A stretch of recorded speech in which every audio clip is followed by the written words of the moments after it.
It's your boy Juice back with another video. Today we gonna be reacting to YouTubers that became murderers. Now it looked like these boys caught a little fame and it got to their fucking head. Now let's jump straight into the fucking video, man. Let's get it. Vinny Bad 118 was a YouTube channel owned and operated by Vincent Badaloro from New Jersey. He'd been active on YouTube since 2021 and mainly streamed himself playing sports games like MLB The Show. On September 30, 2025, he went live with another one of these streams. And for someone stumbling onto this live broadcast, nothing about it felt odd. That is, until they started watching and noticed his chat asking him odd questions like, "Are you going to jail?" and "How are you going to get paid in jail?" Things became even more strange when some of his viewers started calling him a killer over and over again. However, this label wasn't an exaggeration. As it turned out, Vincent was hosting this stream less than a day after allegedly ending the lives of two teenage girls in a neighboring town, and he didn't seem the least bit remorseful. This guy? Yo. This is why y'all can't just watch anybody, y'all boys. This nigga. It happened on September 29th, just before 5:30 p.m. 17-year-old Maria Neotis and Isabella Salas were riding e-bikes in a residential neighborhood in Cranford, New Jersey, when they were suddenly hit by a speeding car, seemingly out of nowhere. The crash was loud enough to get the attention of nearby residents. People rushed to help. Unfortunately, it was already too late. Rest in peace. Describe what those calls to police sounded like moments after Maria Neotis and Isabella Salas were mowed down by a black SUV driven by another teenager. There's a girl on the road and there's a car. Oh my God, please hurry. So there's two females? By the time first responders arrived at the scene, both girls had already passed away. But what made the incident even more disturbing was just how shockingly violent it was. Later investigation revealed the car was going close to 70 miles per hour, or over 110 kilometers an hour, in a neighborhood with a speed limit of just 25 miles per hour, or roughly 40 kilometers per hour. The resulting collision sent the girls flying across the street, with one victim coming to rest approximately 100 feet from the impact site. According to eyewitness reports, the driver tried to drive away immediately after the incident. But the crash was so violent that the impact had lodged one of the e-bikes into the car, forcing the driver to ditch it and flee on foot. Fortunately, this allowed investigators to run the license plate and trace the car back to its driver, 17-year-old Vincent Badaloro.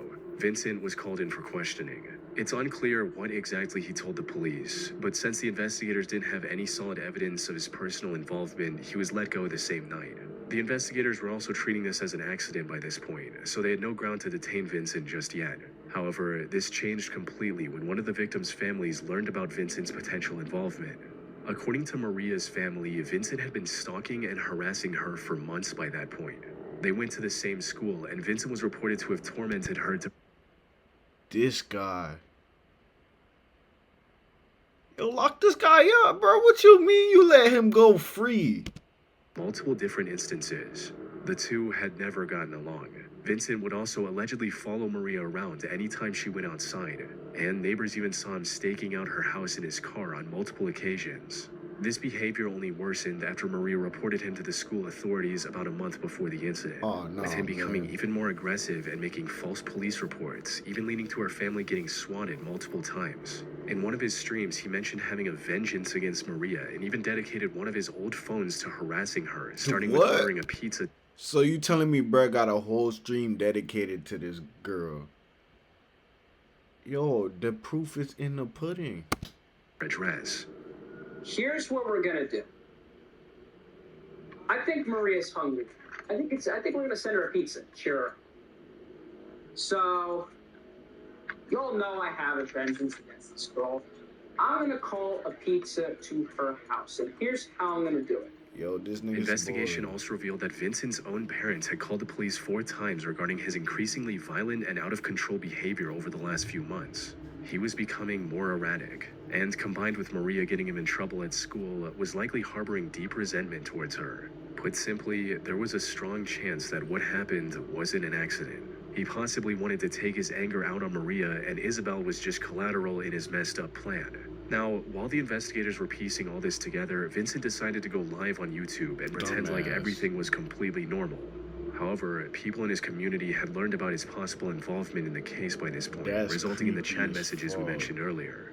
He tried to dismiss these messages as just hate comments and drama, but eventually decided to address the situation in the vaguest terms possible. In a neighboring town, unfortunately, 2 girls were killed in a hit-and-run crash. Yo, this nigga is a joke. Like, why is he reading at like a fucking second grade like level right now? Like, yo, this nigga is a fucking joke. Now, there has been a lot of misinformation going on over the internet. It is an absolute unfortunate situation, and there's more to the story that you're not getting. But when the time comes, I will explain it in greater detail. He was likely speaking this way to avoid an accidental admission of guilt. However, this stream could still help investigators bring him to justice. You see, while he was live on YouTube, investigators were gathering evidence to prove that he was behind the wheel. This led to the discovery of ring camera footage from a nearby street Dumbass showing him nigga. speeding in the neighborhood before the Dumbass incident, nigga and went then on walking back stream on just foot days chatting. after Like, everything you're went down. dumb, kid. This, combined with eyewitness testimonies, allowed investigators to arrest him a day later on October 1st and charge him with 2 counts Dumbass of nigga, first-degree like, murder. His nigga channel just has since hop been on terminated by stream YouTube. to fucking Prosecutors hate are also farm. pushing to have Vincent tried as an adult like to a secure the female full for sentence what? they believe he deserves. Cause she don't like you, nigga? Oh shit, Has Kylie chat. texted you back? I don't want to talk about it. No ads, chat. How was Fuck. the math test? Don't want to talk Fuck, about it. chat. We don't got YouTube You need to Premium talk in to this somebody. bitch. Know what I'm saying? Just act like that shit ain't happening, I'm chat. recording this Who is because this I want nigga? my daughter to know that I love you, Mackenzie Pascal. I'm so sorry that I've done this. I want you to know that you mean everything to me. This was the final video 48-year-old Trent Pascal uploaded to YouTube on October 21st, 2020. His content up until that point was a mix of family vlogs, DIY tips, and RC toy reviews. He came across as a laid-back, middle-aged dad enjoying time with his family. But the video he uploaded in October 2020 was different. It wasn't a wholesome vlog or toy review with his kids. Instead, this was a confession Trent posted to YouTube after committing a heartless crime just so he could paint himself as the victim. The day started off rough with Trent having a massive argument with his wife, Savannah. Details of what exactly caused this argument are unknown, but according to some reports, it had something to do with Trent's overprotective and envious personality. He was reportedly very insecure about the 18-year age gap between him and Savannah. He saw Damn. anyone even remotely close to her as a threat and tried to control every aspect of her life, Why the which fuck also did led you to many date her, clashes Jit? between the two That's for your years. fault. Regardless of the reason, the argument on October 21st ended with Savannah dropping their 2 kids at school and then driving over to live at their mother Shirley's That's house almost in Lamarck, 20 years Texas. apart. Neighbors That's also saw bad. Trent storming out not long after. Savannah and Shirley went out to check on the kids at school later that day before returning home at around noon. Shirley went straight to the master bedroom to freshen up, but nothing could have prepared her for what was waiting for her inside. The moment she stepped into the bathroom, Trent leaped out from behind the shower curtain with a firearm in his hand. And before she could even register what was going on, Trent announced that he was going to end both her and Savannah and opened fire. Fortunately, he missed the mark, giving Shirley the opportunity to escape to a neighbor's house and call for help. Sadly, Savannah wasn't as lucky. Trent managed to shoot her twice in the stomach before fleeing the scene. She was rushed to the sound like hospital some shit and out of- passed away shortly after. Though, while Savannah was fighting for her life, Trent uploaded this video to his now deleted second channel, explaining his reasoning for the heinous crime. He accused Savannah of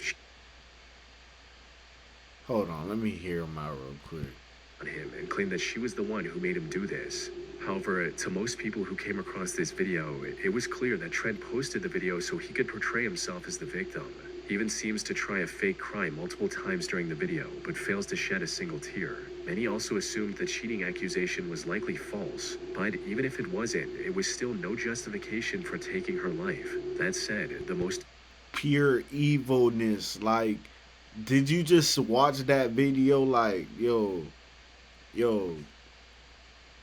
chat, this nigga did not shed a tear, yo. This is pure evilness, yo. This nigga's crashed out on fucking live, bro.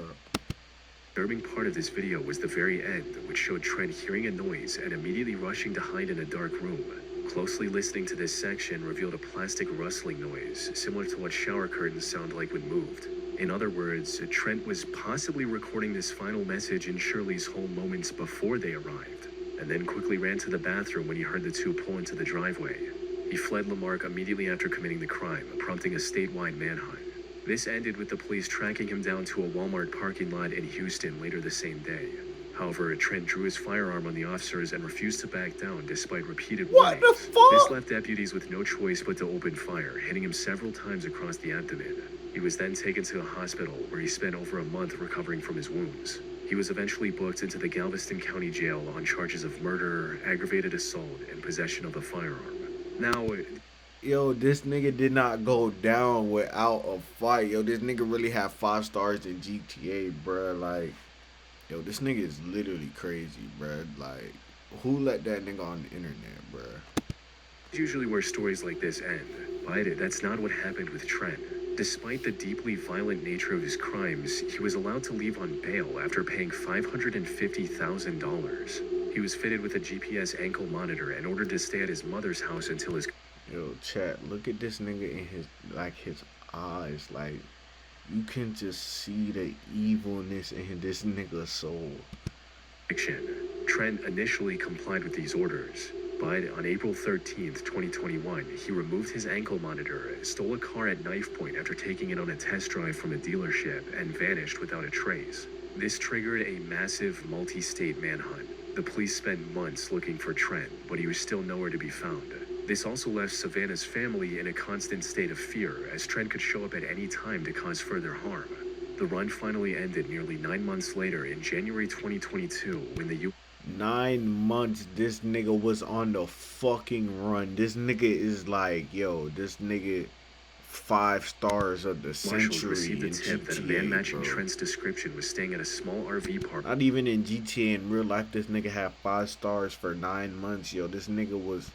Ocala, Florida. Officers rushed to the scene and surrounded a van where they believed he was hiding. But before they could break in and apprehend Trent, he decided to end everything on his own, robbing Savannah's family of seeing any justice through the legal system. That's crazy.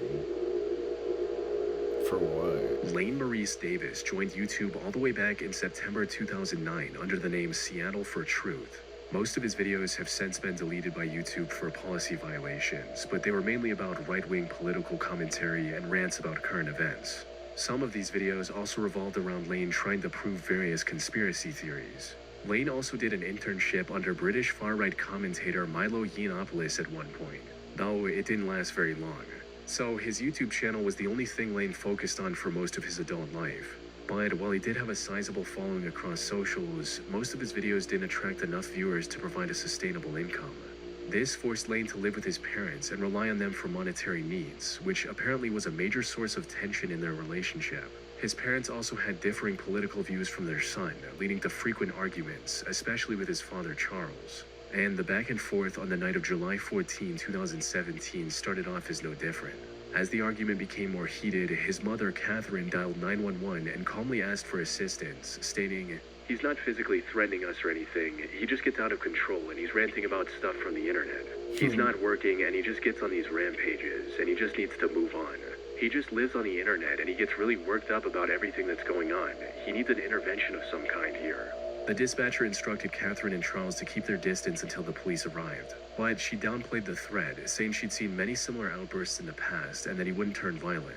Unfortunately, she couldn't have been more wrong, because just a few minutes later, Catherine dialed 911 again, and this time in a far more frantic state, screaming phrases like, "He stabbed him," and repeating, "He's dead," over and over again. Officers were already on their way from the first call Catherine made and reached the house within minutes. Inside, they found Charles lying on the floor with his clothes covered in blood. According to reports, Lane became even more aggressive after the first 911 call and stabbed his father multiple times with a kitchen knife. By the time police arrived, Charles had already passed away. Lane likely regretted his decision immediately, as officers saw him standing outside the front door with his hands in the air, waiting to be arrested. What He later the pleaded guilty to fuck? second-degree murder as part of a plea deal and was sentenced to 17 years in prison. His YouTube channel now sits completely abandoned. This nigga had almost 11K subscribers. 11K subscribers got that nigga dad killed. Nigga going crazy over some political like views and shit. Like, is that serious? Like, fuck, I'm not chat. really a cupcake, but I am super big. No YouTube Premium, Yours is chat. third-party tested, so you know Fuck. it's safe. And it ships legally and discreetly to your One of door, y'all so you can see how niggas, your one of my neighbors without subscribers shame. need to buy me YouTube Premium. Hi, Barb. Everyone here hates Let's your just guts act like- so much. I love We don't got no ads on this. Just act like that shit ain't just pop up, chat. In many of these cases, the transition from content creator to criminal is marked by a clear, calculated decision. But with Jessica Worsham, known online as the Indigo Mystic on Don't YouTube, tell the me she path was killed much more somebody. blurred, with her channel serving as a digital diary for a woman who is visibly losing her grip on reality. Jessica started her channel in 2013 to post occasional videos on These whatever facial topics grabbed her expressions. interest that day. Her content was relatively harmless, with nothing too attention-grabbing, at least at first. As her personal life began to fracture, the tone shifted dramatically. It started with her getting divorced from her husband.